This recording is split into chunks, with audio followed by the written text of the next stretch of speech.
안녕하세요. 인재자유시장 수동자연구소입니다. 오늘은 미래연금흐름 계산기를 작성하는 방법에 대해서 이야기를 해보려고 합니다. 미래연금흐름 계산기는 말 그대로 미래의 현금 흐름이 어떻게 진행될지 파악하는 그러한 시트라고 생각을 하시면 돼요. 지금 300만원을 받는 월급쟁이가 1억을 모으려고 지금 고군분투하고 있잖아요. 수입 지출 보면 지금 5개월 차에 접어들었고 지금 1인 가구로서 50만원의 월세를 내면서 그렇게 생활하고 있는 어떤 특정한 인물이 있다라고 이렇게 가정을 했잖아요. 월급도 가정을 했고 이렇게 소비를 하고 있죠. 그런 조건을 제가 직접 체험을 하고 있는데 이 생활이 만족하다 이거예요. 이 생활이 만족하고 난 이렇게 평생 살라고 해도 살 수도 있을 것 같아.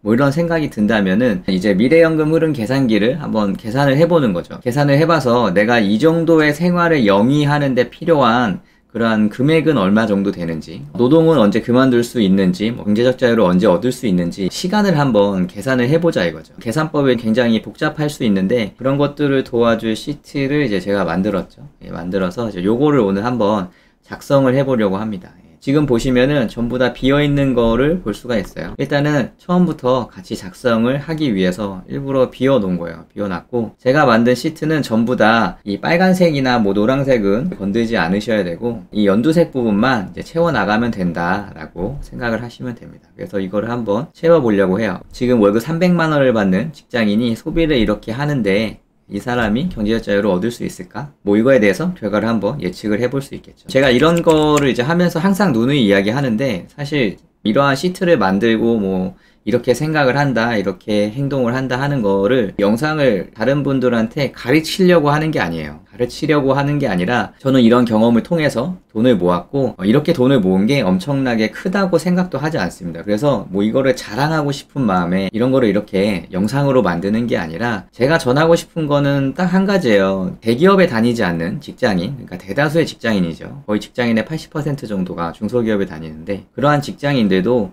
소비를 최대한 절제하고 좀 나의 행복을 막 희생을 하면서까지 하는 그런 소비가 아니라 적정선을 지켜가면서 그렇게 돈을 모으고 투자를 한다면은 경제적 자유를 얻을 수 있을 만큼의 자산을 모을 수 있는 그러한 희망이 있다는 거를 좀 이야기해주고 싶은 것 뿐이에요. 왜냐면은 제가 직장 생활을 하기 전에 좀 꿈도 많았었고 여러 가지 일을 하면서 좀 돈으로 겪는 그런 어려움을 많이 겪었었기 때문에 직장 생활을 하니까 그 부분이 더 부각되는 거예요. 이거 진짜 답이 없겠는데 이렇게 돈을 적게 벌어서 이게 답이 있으려나, 내가 원하는 삶을 살 수 있을까, 뭐 이런 생각을 좀 많이 했기 때문에 다행히도 저는 뭐 운이 좋아서인지 모르지만 많은 책을 읽고 좋은 배우자를 만나서 그리고 좋은 가족들을 돕기 때문에 좀 남부럽지 않은 그런 생활을 하고 있는데, 좋은 가족을 만나고 좋은 배우자를 만나는 건 어떻게 보면 운의 영역이라고 볼 수 있지만 그거 외에는 충분히 운에 기대지 않고 어떠한 시스템을 따라서 오다 보니까 이게 되더라. 그래서 그거를 공유해서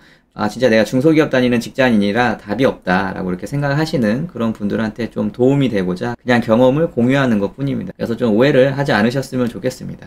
일단은 이 시트, 미래연금 흐름 계산기 시트는 무료예요. 수동자연구소 네이버 카페에서 제가 지금 무료로 뿌리고 있는데 이 카페에 오시면은 도서 구매자 증정 구글 시트라는 이 게시판이 있어요. 게시판에 들어오시면은 여기 시트 증정이라고 해서 이렇게 있습니다. 이 다운로드 링크 있고 이걸 어떤 식으로 받아야 되는지 이렇게 설명을 쫙 적어놨어요. 그래서 이렇게 받아가시면 되시고요. 이 시트가 도움이 되셨다면은 뭐 저한테 뭘 주지 마시고 그렇게 부자 되셔가지고 좋은 일 하세요. 봉사활동 하시고 기부하시고 그렇게 되시길 바라겠습니다. 이렇게 다운로드 링크만 남겨놔서 이제 이거 처음 보시는 분들은 책을 읽어도 어떻게 작성하는지 모르겠다 하시는 분이 계실 것 같아가지고 이 과정을 한번 공유해 보려고 합니다. 영상이 좀 길어질 수도 있을 것 같아요. 이 시트를 한번 작성을 해보도록 할게요. 미래연금 흐름 계산기 일단 들어오면은 맨 처음은 이제 여기를 작성을 해야 돼요. 여기. 이게 노동을 판매하기 위해 들어가는 비용과 노동을 생산하기 위해 들어가는 원가를 적는 고란이에요. 고란인데 가계부를 쭉 사용을 하셨으면은 이 수입 지출에 이런 데이터가 나왔을 겁니다. 이 데이터가 나왔을 거고 여기 월평균 소비 금액도 나와 있을 거예요. 그러면 이거를 그냥 쭉 복사를 하는 거예요. 이 주거비부터 기타까지가 노동 원가고 이 교통비부터 용돈까지가 노동 비용이잖아요. 그래서 이 평균 소비 금액을 복사를 해서 제가 여기다 이렇게 옮길 겁니다. 옮겼죠? 옮겼고 여기서 조금 바꿔줘야 될 게 주거비 50만원 맞죠? 그리고 생활비 21만 5,539원 맞죠? 맞는데 전 영상을 보시면 아시겠지만 저는 이거를 체험을 하고 있는 거잖아요. 그러니까 이게 완전히 여기서 혼자 생활을 하는 게 아니에요. 저도 배우자가 있고 집이 있고 아이가 있기 때문에 왔다 갔다 해요. 그래서 생활비가 그렇게 왔다 갔다 하기 때문에 좀 덜 들어가지 않았나 뭐 이런 생각이 들어서 저는 여기다가 페널티로 20만 원을 더 줄 겁니다. 그래서 달에 20만 원 더 쓴다. 이게 페널티 줄게요. 주고 이 경조비도 지금 들어간 거는 36,000원이에요. 36,000원인데 그냥 이거를 10만 원으로 잡을 겁니다. 다음 달이나 뭐 다다음 달이나 이렇게 생길 수도 있다. 그렇게 생각을 하니까 그냥 10만 원으로 이렇게 잡도록 하겠습니다. 그래서 노동 원가를 이렇게 작성을 했고요. 이거 작성하기 전에 깜빡했는데 본인 실수령액 적어야죠. 300만 원을 받는 직장인이다. 300만 원이라고 적었어요. 적었고 여기 보면은 배우자 실수령도 있고 배우자의 노동 비용도 있어요. 근데 지금 이건 1인 가구다 라고 가정을 하고 있는 거니까 이거는 사용하지 않겠습니다. 그 다음에 저의 노동 비용을 또 적어 와야겠죠. 그래서 수입 지출 보면은 여기 교통비부터 용돈 있잖아요. 그래서 이거를 이제 복사를 하는 거죠. 이렇게 복사하면은 노동 원가가 110만 원 정도, 노동 비용이 36만 원 정도 이렇게 사용한다. 그래서 월 순이익이 48.5% 정도 된다. 그러니까 번 돈의 48.5%를 내가 투자할 수 있는 여력이 생긴다라고 이렇게 생각하시면 될 것 같아요. 145만 원 정도. 그렇게 되고 여기까지 이렇게 적었으면 이제 가볍게 미래연금 흐름이 어떻게 흐를 것인가를 한번 확인을 해봐야 합니다. 일단 현재 나이를 제가 그냥 39살이라고 할게요. 계산하기 좀 편하게. 그래서 현재 나이 플러스 1살을 적어주는 겁니다. 그럼 40살이죠. 숫자 40만 이렇게 적으면 됩니다. 그래서 40세고 실수령액이 300만원 자동으로 끌어오니까 300만원이고 월급 비용으로 이 정도 나오고 월급 원가로 110만원 쓴다. 그러니까 노동 비용, 노동 원가라고 보시면 되고요. 1년 소비금이 1850만원 정도 되는 거죠. 그래서 월 적립 가능 금액이 145만원 정도 된다 이렇게 보시면 되고, 그러면 적립 투자 수익률을 적어야 되는데 이거는 그냥 한 3% 정도라고 적을게요. 이거는 잉여 현금 흐름에 대한 수익률이기 때문에 그냥 파킹 통장 정도 그렇게 그냥 적으시면 됩니다. 그래서 이렇게 3% 적었고, 월급 상승 비율이 있을 거 아니에요. 중소기업 같은 경우에는 사실 뭐 대기업처럼 그렇게 월급 상승 비율이 높지 않으니까 연에 한 2% 정도 그렇게 상승한다. 그렇게 한번 적어볼게요. 적고, 매년 퇴직연금은 내 월급의 12분의 1 하면 되거든요. 근데 연봉의 12분의 1 하시면 됩니다. 그러니까 실수령액이 300만원이라면은 2025년 기준으로 연봉이 4,100만원 정도 될 거예요. 그래서 비과세 뭐 20만원 잡아주면은 월 예상 실수령액이 313,000원 정도다. 뭐 이렇게 생각을 하시면 됩니다. 그래서 여기다가 4,100만원에 12분의 1이 DC 계좌로 들어온다 라고 생각을 하시면 되죠. 그러니까 매년 340만원 정도가 퇴직연금 계좌로 들어온다 이렇게 생각을 하시면 되고, DC 계좌의 잔고는 없는 상태다 라고 가정할게요. 그냥 40살에 처음 이제 입사했다. 그래서 금융자산 모은 돈 없고, 목동 투자 수익률은 8% 정도, 세전 8% 정도를 잡겠다라는 거고, 이 정도 수익률이 이렇게 높다고 생각하실 수도 있는데 자산 배분을 좀 영리하게 하면은 이 정도 수익률을 얻을 수 있다라고 좀 생각을 하고 있거든요. 그래서 이 정도 되고, 그 다음에 인플레이션은 3% 정도 잡습니다. 저는 그 정도 잡고, 직업 변동 나이를 적어야 되는데 사실 이 란을 적은 이유가 제가 책에서도 설명을 좀 했지만 저는 바리스타 파이어가 좀 이상적이라고 생각을 하는데 직업이 이제 변동을 할 거라고 생각을 했었어요. 그러니까 제가 만약에 40살에 취직을 해서 뭐 10년 안에 경제적이 얻으면 거기서 완전 퇴직을 하는 게 아니라 완전 퇴직을 하기까지 뭐 60살까지 한 10년 정도 남았으니까 그때까지는 나는 책을 쓸 거야, 혹은 뭐 난 유튜버를 할 거야, 나는 뭐 강연을 다닐 거야, 뭐 여러 가지 그런 직업 변동 내가 원하고자 하는 그런 무언가가 있을 거 아니에요. 그러면은 수입도 변경되게 되고 변동 수입의 상승 비율도 또 변동되게 되고 퇴직연금도 또 달라지게 되겠죠. 근데 지금 이 사람은 그냥 평범한 직장인이다. 뭐 나는 정말 아무런 재능도 없고 나는 그냥 회사만 다니다가 이제 인생이 끝날 것 같다. 뭐 이렇게 그냥 가정을 할게요. 그래서 직업 변동 나이를 그냥 퇴직하는 나이 그 정도로 잡을게요. 65세 뭐 이렇게 잡겠습니다. 그래서 완전 퇴직 나이가 65세 되겠죠.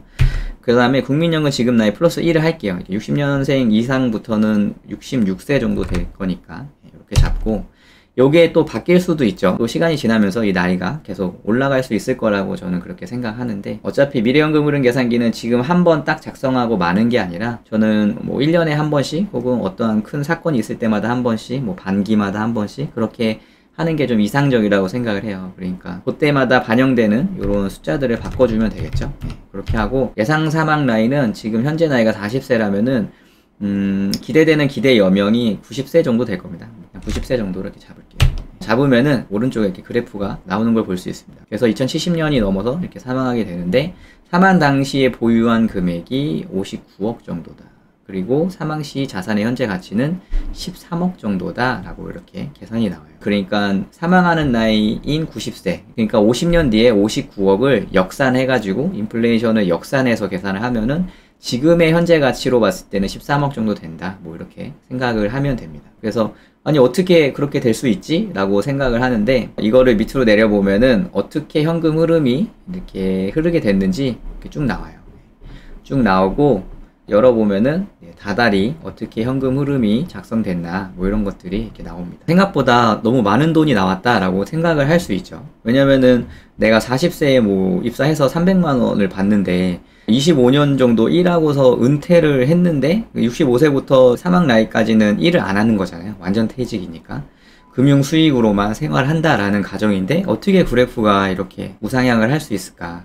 근데 계산을 해보면 이런 계산이 나오게 됩니다. 그러니까 실수령액이 300만 원 정도 돼도 충분히 승산이 있다라고 생각을 하는 거예요. 이렇게 될 수밖에 없는 이유는 일단 소비가 굉장히 적죠.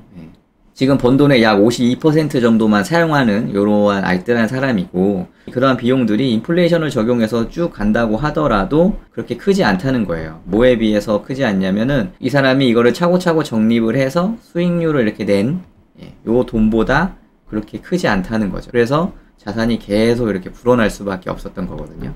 그러면 여기까지 이렇게 계산을 했으면은 여기서 한번 욕심을 내볼 수 있는 거예요. 나는 65세까지 일을 못할 것 같아. 나는 여기 기업에 그렇게까지 못 있을 것 같고, 혹은 내가 이렇게 많은 돈을 남기고 갈 필요가 있나? 라고 생각을 해볼 수 있는 거죠. 그러니까 제가 이렇게 굉장히 많은 계산을 하는 이유가 어떠한 선택을 하기 위해서요. 그러니까 인생에서 내가 선택할 수 있는 걸 좀 많이 늘리고 싶다라는 생각이 있기 때문이죠. 이걸 딱 봤을 때는 13억까지 남기고 갈 필요는 없을 것 같아. 그러면 나는 퇴직 나이를 60세로 당길 거야 라고 생각을 할게요. 그래도 7억이 남네? 그러면 좀 더 당겨볼까요? 55세로 남길 거야. 이러면은 그래프가 꺾이잖아요. 꺾이는 거는 좋지 않죠. 왜냐면 소비가 소득보다 많다는 거를 의미해요. 이렇게 꺾였다는 거는. 근데 어차피 90세니까 95세까지 늘리더라도 마이너스는 안 나네. 근데 좀 간당간당하네 라는 생각이 이제 보이죠. 이렇게 보이는데, 일단 그러면은 55세로 맞춰놓고 좀 디테일하게 한번 보자 이거예요. 우리가 소비를 하는데 그 소비에는 물가 상승의 영향을 받지 않는 소비도 있고요. 그리고 기간 한정에서 들어가는 소비도 있어요. 그런 것들 이제 한번 뽑아보자 라는 거죠. 그러면은 주거비 같은 경우에는 계속 3%까지 오를 것 같아. 이거는 뭐 건들 수 없을 것 같아요. 교통도 마찬가지로 이제 건들 수 없을 것 같고요. 생활비 부분도 딱히 뭐 기간 한정으로 나온 부분은 없는 것 같아요. 이제 시간이 지나면서 기간 한정 부분이 나올 거예요. 나오는데 지금 뭐 4개월 데이터 갖고서는 좀 그런 부분이 없을 것 같아 라고 생각이 들고, 통신비나 이제 인터넷에 봤을 때는 요거는 좀 조정이 가능할 것 같아요. 지금 통신비가 조금 잘못 적혀 있는 것 같아요. 왜냐면 지금 제가 인터넷을 지역 인터넷 써서 9,900원 내고 있거든요. 이건 설치비가 막 들어가서 이렇게 좀 평균이 높게 나온 것 같고, 이렇게 되는데 이 핸드폰비나 인터넷은 물가 상승의 영향을 받지 않아요. 뭐 해지하고 내가 뭐 어디로 옮기지 않는 이상, 제가 요금제를 바꾸지 않는 이상 그 요금제가 쭉 유지가 되거든요. 그렇게 되니까 그러면은 이 금액과 이 금액은 인플레이션의 영향을 받지 않는다 해서 미적용을 체크해 주는 거예요. 그러면은 이 사망시 자산의 현재 가치가 좀 올라가는 걸 볼 수 있어요. 그러면은 43,960원을 인플레이션 적용받지 않는다라고 가정했을 때 보면 사망시 보유자산액이 1억 2천 정도가 올라가는 것을 볼 수 있습니다. 그러니까 여기서 생각할 거는 작은 소비들이 모여서 결국에는 내 자산이 굉장히 커지는 효과가 일어나요. 이렇게 일어나는 이유가 이 금액이 50년 동안 인플레이션을 때려 맞았기 때문이에요. 그러니까 그만큼 장기간이기 때문이죠. 그래서 이 금액이 이렇게 크게 흔들리는 거예요. 최대한 그거를 아껴야 된다는 거를 좀 아셔야 됩니다. 그래서 이렇게 되고요. 그 다음에 인플레이션의 영향을 받지 않는 게 좀 없는 것 같아요. 없는 것 같은데 이 친목비 같은 경우에는 어차피 일 그만두면 직장인들을 만날 일이 없을 것 같아요. 용돈에서 나가게 되겠죠. 누군가를 만난다면. 그러니까 이 금액도 없어질 것 같다. 완전 퇴직 나이가 55세니까 55세가 끝이고 56세부터는 이제 이 금액이 적용된다라고 생각하시면 될 것 같아요. 그러면 이 금액이 또 늘었죠. 그런데 여기에서 끝이 아니라 우리가 국민연금을 지금 계산을 안 했잖아요. 이 국민연금 탭이 있어요. 쭉 내려보면은 여기 우리가 아까 적은 나이에 맞게끔 66세죠. 66세에 딱 나오게 되어 있어요. 이거 만약에 70세로 하면은 저 란이 70세에 나오게 된 겁니다. 나오게 되죠. 그러니까 66세에 내가 국민연금 얼마 받게 될까 여기다 적는 거예요. 지금 현재 나이가 40세고 15년 정도 일했죠. 그러면 국민연금 간단 계산을 한번 해볼 수 있어요. 제가 지금 보면 연봉계산기에서 국민연금이 144,740원이 나간다 라고 적혀 있으니까 여기다 그걸 적으면은 간단하게 계산해 주는 거예요. 노령연금이 15년 가입에 354,190원이 나오게 된다. 뭐 이렇게 돼 있죠. 그러니까 40세에 첫 입사를 해서 일을 처음 시작해서 15년 일을 한 거죠. 그럼 국민연금이 요 정도 나온다 라고 보는 거예요. 그 다음에 이 국민연금은 인플레이션에 맞춰서 계속 상승하잖아요. 근데 저희는 소비를 3%로 잡아서 소비가 3%씩 늘어난다 라고 이렇게 가정을 했지만 국민연금은 조금 보수적으로 잡아서 그냥 2%로 했어요. 물가 상승률에 대한 정책이 2% 정도로 맞춰져 있기 때문에 그냥 2%로 잡았고요. 지표누리 국가발전 지표를 봐도 인플레이션이 이렇게 높지 않은 거를 볼 수 있죠. 우리가 매해 너무 소비 금액이 올라간다라고 느끼는 거는 그냥 체감 소비자 물가가 올라가서 그런 거고 소비자 물가 상승률로 보면은 그렇게 높지 않은 걸 볼 수 있어요. 그러니까 처음 적은 숫자 밑으로는 2%씩 계속 상승한다라고 볼 수 있겠죠. 그래서 쭉 상승한다라고 적으면은 사망시에 13억 정도를 남기고 간다. 결론이 나는 겁니다. 이걸 계속 따라갈 수도 있겠지만 뭐 완전 퇴직 나이를 뭐 54세로 나는 맞출 거야 뭐 이렇게 해도 되고요. 매년 가계부를 작성하면서 데이터가 계속 쌓일 거 아니에요. 나에 대한 데이터가. 그러다 보면은 어느 순간 이렇게 선택을 할 수 있는 그런 상황들이 생겨요. 이번에 뭐 경매에 집이 싸게 나왔다. 내가 그 경매에 좀 참여하고 싶은데 금융자산이 얼마 있고 거기에다 사용하면은 다시 제로로 돌아가게 되는데 가만 살펴보니까 나는 직업을 조금 더 다닐 수 있을 것 같아. 60세까지 다닐 수 있을 것 같아. 하면은 뭐 그 집을 그냥 사는 거예요.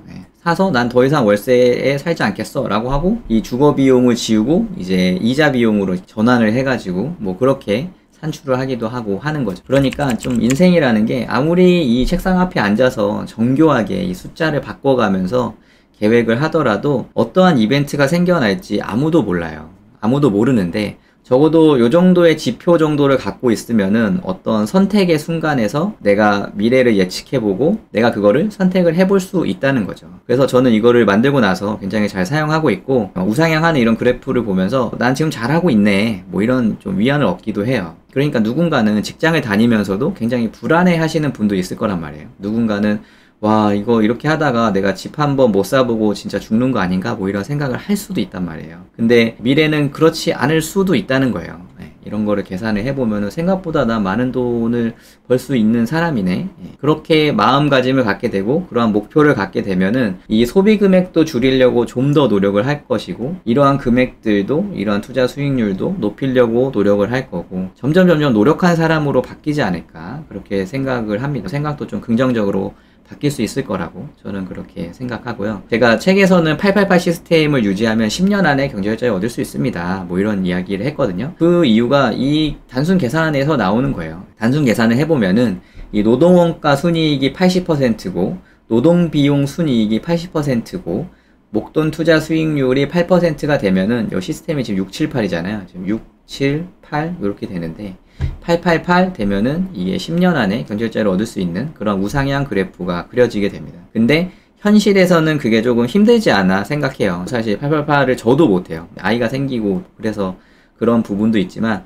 아이가 없을 때에도 뭐 아이를 계획하고 있을 때에도 888까지는 못했던 것 같아요. 왜냐면은 월급이 워낙 적었기 때문에 그렇게 됐던 것 같은데 그거는 굉장히 이상적인 목표라고 생각을 하고 그런 숫자에 집착하기보다는 이런 어떤 로드맵을 내가 짤 수 있다는 거 여기에 좀 초점을 맞추셨으면 좋겠어요. 지금 보면은 이 1인 투동자라는 이런 회사도 678을 유지하는데 노동시간이 15년밖에 안 되잖아요. 15년 일하고 은퇴해도 충분한 자산을 얻을 수 있다. 이거대로만 된다면은 이러한 결과가 나오게 되니까 희망이 있다라고 좀 생각하셨으면 좋겠어요. 그리고 이게 1인 가구에 대한 부분을 제가 좀 연구를 해서 이렇게 한 건데 사실 진짜 좋은 거는 맞벌이에요. 맞벌이. 결혼을 해서 맞벌이를 한다면은 뭐 금전적인 부분도 그렇지만 심리적으로도 굉장히 안전되고 저는 결혼을 굉장히 추천하는 그런 사람 중에 한 명이기 때문에 그렇게 하시는 게 좋다라고 이렇게 말씀을 드리고 싶지만, 사실 그것도 이제 운명의 영역이잖아요. 예. 연이 닿아야 뭐 결혼을 할 수 있는 거니까. 예, 그래서 그 부분은 제가 좀 많이 다루지는 않는데, 아무튼 이러한 결과를 보시고 좀 희망을 얻으셨으면 좋겠고, 예, 평범한 직장인도, 중소기업 다니는 직장인도 가능성이 있습니다. 그러니까 성실하게 사시는 분들은 가능성이 있으니까, 네, 요거를 한번 작성을 해보시는 거를 추천을 드립니다. 얘가 좀 길어졌는데 영상이 도움이 되셨다면 좋아요, 구독하기, 알림 설정 부탁드리겠습니다. 감사합니다.